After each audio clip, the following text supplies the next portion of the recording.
का हो कुछ ख्याल बा? जब देखा तब घूमते ही रहत हमेशा। कैसा चिल्ला दिया हो? मतलब जब देखा तो कुछ ना कुछ घटला रहा। क्या बात हो?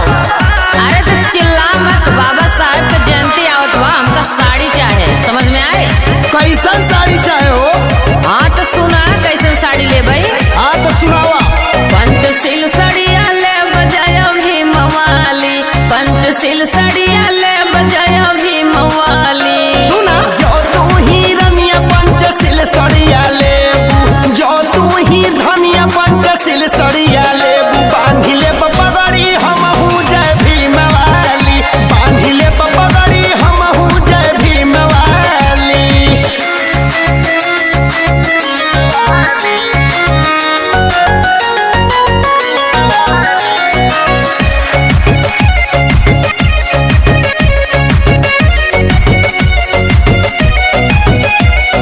अरे लिखल संविधान बाबा साहब हिंदुस्तान के।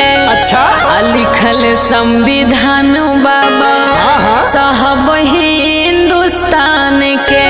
और कलम की तबिया हाथ जय भीम वाली, कलम की तबिया हाथ जय भीम वाली। सुना जो तू ही रनिया लेबू कलम की तबिया, जो तू ही धनिया लेबू कलम की तबिया, पढ़ब की तबिया हम हूँ जय भीम वाली, पढ़ब की तबिया हम हूँ जय भीम वाली। सुनलू? हाँ हो सुने है तो हम चाहत रहे।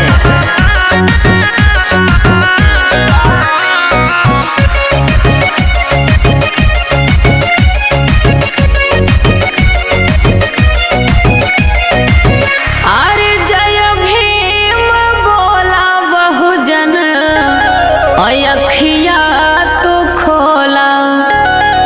जय भीम बोला बहुजन, अखिया तो खोला।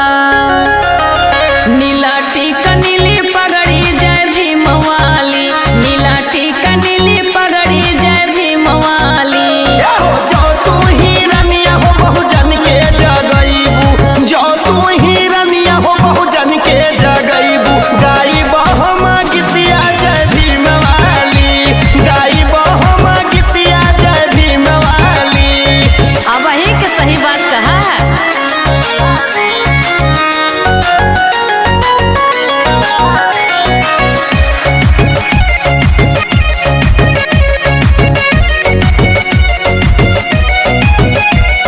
अरे मान शान सम्मान सब बाबा साहब का देनी।